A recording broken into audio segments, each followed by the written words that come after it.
Many men have nothing to smile about. Been broke down, too proud to cry it out. Walk a mile in my boots and you know what I'm about. I took some licks and I took some hits and I found out them bones can actually break sticks. But them words are powerful as shit. Hello, everyone, and welcome to Let the Paint Dry. Here we are again in Tacoma. Once again, it's a privilege to be here, and we're in the in part of 2020. And as always, we go straight off the chest, off the heart, and we do an improv song. So we're going to see what's on the surface here. Hey, hey.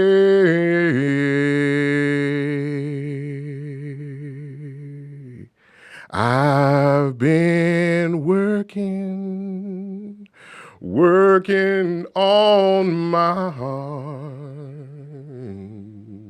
I've been praying all night long.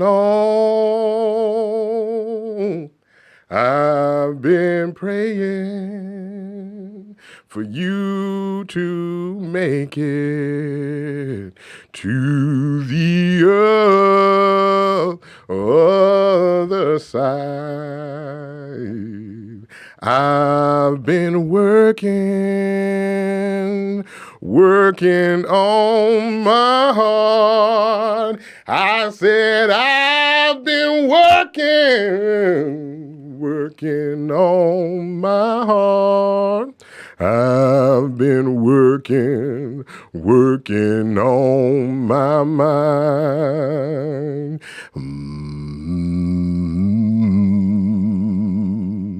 Dee, dee, dee, dee.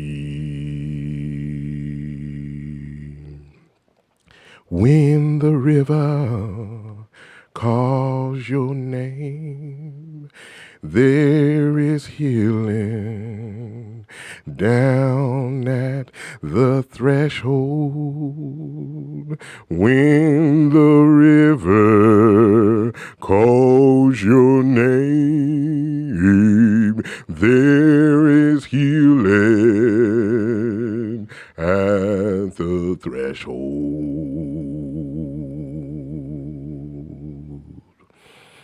There we have it. How's everybody doing? I hope you're doing well. Here we are in the last 2 months. We're right up against December of 2020. I wrote this down the other day and put it on Instagram. This is the year that we all got a chance to wake up. This is a year where we got a chance to see things fail epically. This is a chance where we got to see leadership work and leadership not work. This is a chance where we got to see what happens when the economy shuts down. And some of us got really fucked up in this whole situation. This is the year. This is the year for us to think about living in a different way. This is a year where we are able to start thinking about the things that actually matter. The things that actually are going to mean something at the end. And the thing that I was thinking about last night when I was thinking about today, and a lot of times when I'm doing this show, Let the Paint Dry, when I'm thinking about this, a lot of times I don't think about much until I actually sit down and I might write out a few notes. But last night, some things really came on my heart heavy. Some things, and I was reminded of my little cousin that passed away. I was reminded of, it was a situation where I looked at her take her last breath. And I was having the conversation earlier this week, and then that came back to me. And my little cousin was sick with cardiomyopathy. And she had been sick for quite some time and, doing the whole doctor's visits and trying to find some sort of care for her. She was 13 years old. And this is probably 15 years ago or so, or maybe more. And so one night I went over her mom's house, and she was sitting on the couch, and I walked in, and there was food on the counter. And, with this family member, there was always food cooking or ready to be eaten. So I said, hey, can I have some of the food? And my cousin said yes. My little cousin was sitting on the couch, and as I took a bite of what was prepared, her chest just rose up and then fell. She took her lap, just like a big gasp, and all of the color fell out of her. And it just like if you just poked a hole in a cup, like a clear cup, and it just ran out. And she just collapsed. And she passed away right there as I'm looking at her. And one of the things that I realized in that moment was that death is an actual thing. It's an actual energy. It's an actual being. To watch somebody as you're just looking at them take their last breath. And everybody freaked out, which is understandably. That's what happens when death comes and visits you. And for some reason, I was able to be calm. I think it was just me. It was my purpose and my destiny to be there at that moment. So I went over and I pulled her off the couch and I gave her mouth to mouth, trying to breathe life back into her. And I'm on the phone with the operator, with the 911 operator, and they're coaching me through. And I would blow air into her little body. She's 13 years old. And the air would just come back out. And she was just completely lifeless. And I would try it over and over again. And what I realized in that moment was that there was nothing I can do. There was death had spoken its word on her little body, and that was what was going to happen that night. And my attempts were really just for the people around to make them feel comforted that we could do something in a situation when we couldn't really do anything. And in that moment of complete horror and complete pain and the loss of a little child's life, the whole rest of the night was just a blur and it was just a mess. But what I realized in that moment was that my life was going to be completely different. And I couldn't walk away from that the same that I entered that house. And I couldn't walk away from that the same that I was walking before, like how I was living before that moment. I couldn't walk the same. I couldn't live the same because I had saw death. I saw a little child take her last breath. I had sat there with her until the paramedics got there. I felt her hand and her body start to get cold. And in those moments, and in that moment, nothing else mattered. Money didn't matter. Cars didn't matter. Clothes didn't matter. Boyfriend, girlfriend didn't matter. None of that shit mattered. The only thing that mattered was that I had had a moment to live a life with her, and her whole life meant something different because I saw it end at that moment. And I realized that 2020 is a time for us to live like that, to be like that. And that's not comfortable to be. That's dark, that's morbid. But that shit is the realest shit there is birth and death. And what do you do in between that? And what you do in between that isn't going to be the things that you accumulate, but it's the things that you're able to change other people's lives, how you're able to impact the world around you for whoever comes after you, how you're able to honor those that were before you, because there's sacrifices that were made for you to get here. And that's the opportunity that we have in 2020, is to, obviously, things ain't working, right? There's a lot of systems that are broken, but it is up to us, not someone above us, someone in a position of power that has the authority and has the title and has the funds. Nope. Everyday people. Each of us can bring something to the table.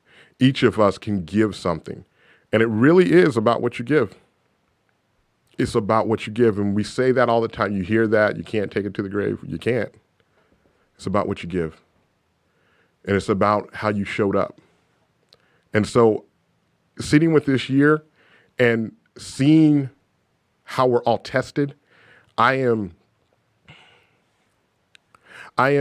challenged to show up bigger, to show up more, to dig deeper. I was saying this off the air, and we were saying we should record it because I said it right after either the last show or the show before. I'm 41 years old, and I realize that I've seen a few things. I don't know everything, never claimed to, but I've seen enough to know what is important. I've seen enough to know that I personally can't live my life just going through a routine, checking off boxes, fitting some sort of status quo. I have no idea what that is, but I just know that it's urgent, that there are people all around us There are people right in front of us. There are people right behind us. There are people right down the street from us. There are businesses. There are individuals that need us to show up, that need us to bring our art to the world, that need our art. And when I say art, I'm not just talking about paintings or whatever. Our art is a way of living. Our art is a way of loving. They need, and it can't, we have to, we've been forced to sit down. So let's embrace the sit down. And let's figure out what we are going to do, right?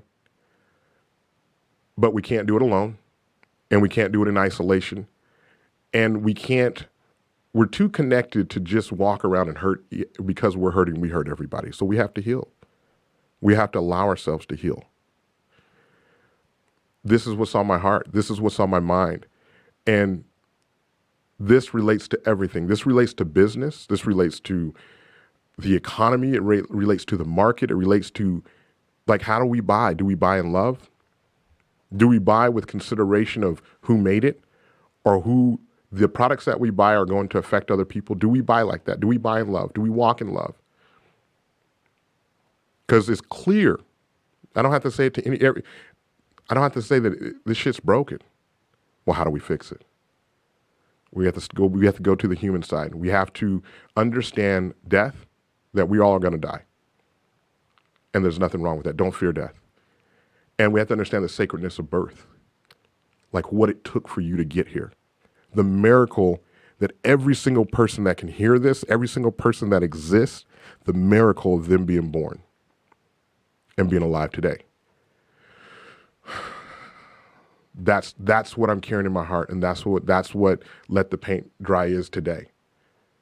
Is this understanding of the opportunity we have as we sit here and as we move through. Here's the thing. A lot of people are fucked up economically, and then people right next to them have the world. There's some businesses that exploded, like Zoom. Oh, I'm sure Zoom, their stock. You want to get a hold of that, right? So here's my challenge to Zoom. What are you going to do with that wealth? Just going to sit on it? Just get bigger and bigger for the sake of getting bigger? Or are you going to change the world? Are you going to, and not in the old way of thinking of donating to a charity. No, let's fuck up the game. Let's reinvent the wheel. Let's do something revolutionary. Let's change people's life.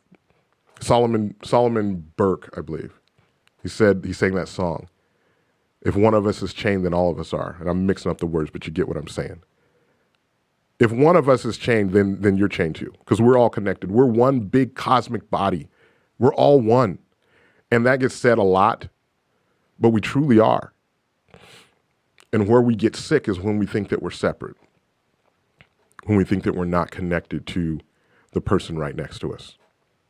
We're responsible for them. They're responsible for us. And I talk before a lot about boundaries, and all that stuff is important for your health. Boundaries are important. But silos and isolation, when people are hurting, when you're hurting, that's not the answer. So we're going to continue on, doing this work, doing this, living this way. And I feel so inspired and so challenged and so fired up to share this with whoever can hear it, because these things aren't comprehended easily. They're not comprehended quickly. It takes time. It takes time for you to be ready, me to be ready for growth. And growth is always painful. I got this little plant on my kitchen sink, little spider plant. That poor thing is about to die. I'm terrible. And I was looking at it, and then I bought another plant the other day, downtown Ole. Beautiful little cactus to remind me of the desert, my roots. That poor thing is about dead too. Growth is hard, right? Ain't watering it enough, right? And that's us. We aren't watering ourselves. We aren't even drinking water, right? We ain't drinking enough water. We're walking around here all withered up, angry, had to sit down, stay in our house, watching Netflix, right? Put on masks to socialize. We got to water ourselves. We got to love ourselves. And that shit's hard. Like, what is it? I was talking to my brother, I think yesterday. The amount of money that it takes to wake up, have a good workout, have a good breakfast, meditate, pray, whatever you do, and then get to work. There's not a lot of people. There's certain people. There's a large group of people that don't have that privilege. So how do we create an environment where everybody can do that? Because we'd all be in a better place if we can wake up, get a good breakfast, meditate, work out, and then work. But this grind that we're all on, it's not the way. We know that. We know that. I'm not saying anything that we don't already know. We know that. But everybody has to be healthy. We have to be healthy. We have to be spiritually, mentally, physically healthy. I set this year of sitting down and I realized how important and how vital it was. The first part of this year, I think I mentioned it before on the show, I sat down for a week when the quarantine first happened and my back just went out. Just sitting down. Just sat down and just popped. And I had to sit with that and understand. Didn't do anything strange, just sat down. Right? Lower back. So lower back is where you hold the fear. So I'm a big black man. So I had to recognize where I was scared. I had to look myself in the mirror and say, there's certain things that you're scared of. And I had to heal that. I had to identify it. I had to understand it. That lower back goes out, that's fear. Upper right-hand side is typically stress. Where does it sit in our body? It's all in our body. The answers are in our body. The answers are in us. The answers is in the food that we consume, is the food at the highest vibration. And that's a whole podcast. That's a 3-hour podcast just on food, where our food comes from, the vibration in which it's prepared. Why is it so hard to get a meal that is prepared at the highest vibration for people, everyday people, especially black people? Why is that hard? Who put that in place? We got to fix that. It's too urgent. And here's the thing. It's the best year. This is the best year. Because now everybody knows, whether we can say, oh, it's politics, the politicians are giving restrictions and they don't need to. We can argue over masks. We can argue over Black Lives Matter. But deep down inside, you know the truth. This shit don't work. That's the truth. And it's up to us. None of us get out of this free. None of us get out of this without getting our hands dirty. We know the truth. We mask it with excuses. The truth is us. The truth is that we can make all the changes that we need to make this this life and this world that we've created. We can create a new world that is equitable, that is loving. But you can't love anybody if you don't love yourself. You can't give anything that you don't have in your hand. You got to give it to yourself. And that can seem counterintuitive. That can feel selfish. It may look selfish, but it's the truth. It's like you give to yourself. Love on yourself. Start with breakfast. Start with drinking enough water today. Don't be my plants, those poor plants. Can't even help it. Just sitting up there starving to death because I'm neglecting them. They're beautiful when I got them. It's all withered up. We're walking around spiritually withered up. Some of us have been a part of religion our entire life but have no spirituality. And I'm not trying to call you out on that. That's just the truth. We have to recognize that we've had about 100 years of psychotherapy and 100 years of religion. Where are their receipts? What is their track record? We are all responsible.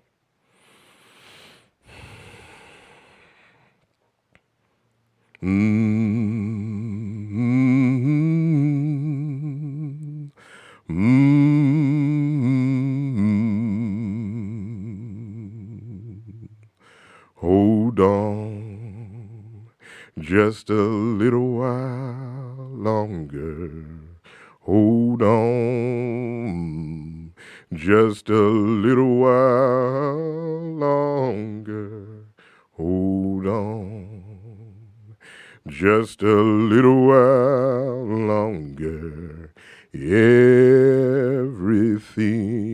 will be all right. Fight on just a little while longer. Fight on just a little while longer. Won't you fight on just a little while longer? Everything will be all right. Won't you march on just a little while longer? March on just a little while longer. March on just a little while longer. Everything will be all right. Oh, won't you preach on just a little while longer? Preach on just a little while longer. Won't you preach on just a little while longer? Everything will be all right. Children, won't you march on just a little while longer? March on just a little while longer. March on just a little while longer. Everything will be all right. I said everything will be all right. Meeny, meeny, techo, says a hand writing on the wall. I said, meeny, meeny, techo, says a hand writing on the wall. Writing on the wall. The writing is on the wall. You know the truth.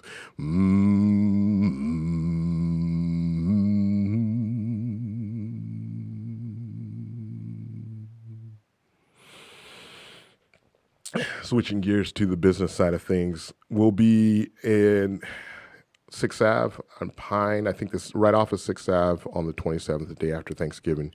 We'll be out selling prints. We'll be selling some small originals. Hopefully I'll have some t-shirts done as well that I can sell. Follow me at Travis Johnson Studios on Instagram, Facebook. I believe they put it in the little deal here where you can see that, the link to it, because there's a lot of Travis Johnsons and, you might get steered wrong. But what else are we doing? Oh, we got a show in Seattle. So from the 3rd to the 13th, we'll be in Seattle, Capitol Hill. You can see it from the street, so you don't have to go inside. So it's mask friendly, COVID compliant, all that good stuff.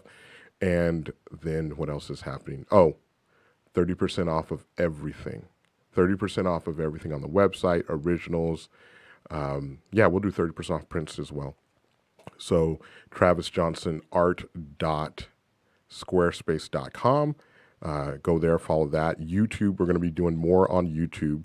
Let the paint dry. We'll be probably doing some home videos as well. So we do studio videos here, and then we do home videos as we feel inspired. We're going to dig deeper into that and really amp it up for the end of the year and headed into 2020, and really just dig into we're going to have some guests on the show, so we're lining up that right now. Some local business folks that move in the spirit, move with energy, move with passion. There's one gentleman, hopefully if we can get him on, my first question is going to be, what are you? Because as far as I'm concerned, he's an alien, and I've known him for 12 years, and I love him. But I'm like, what are you, dude? You do so much. So those are the kind of guests that we want to have on. We want to continue to, Lilia set the tone. So that's a pretty high bar. So I'm not going to promise that, but we're going to have some very eclectic guests on coming into this year and into 2021.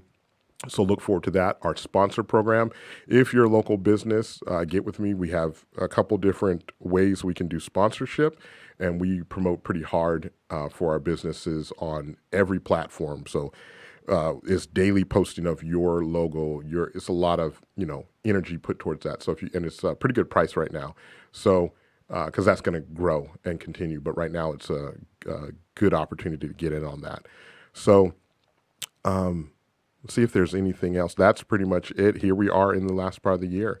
And I believe that the future and rewriting this wake up call that we've had, how do we move forward? It's going to be in our bodies. It's going to be human. It's going to be love.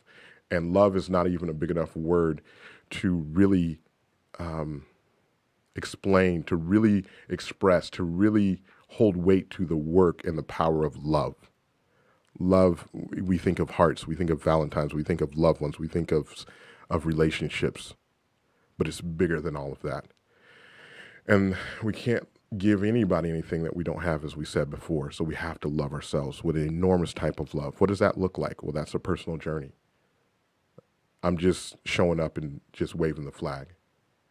And so as you move forward in the work that you do, your businesses are critical. Your businesses are important. One question that I ask people, that I ask myself with my business is, and I learned this from Seth Godin, is who do you want your clients, your customers, who do you want them to become? By consuming your product, by consuming your services, who do you want them to become? Do you want them to become successful, or do you just want their money? Do you want to just be the biggest company in town? There's nothing wrong with being the biggest. But there is something wrong if you want to tear down other people's building to be the biggest. So who do you want your customers to become? Who do you want to become? Go in love, do work that matters, let the paint dry.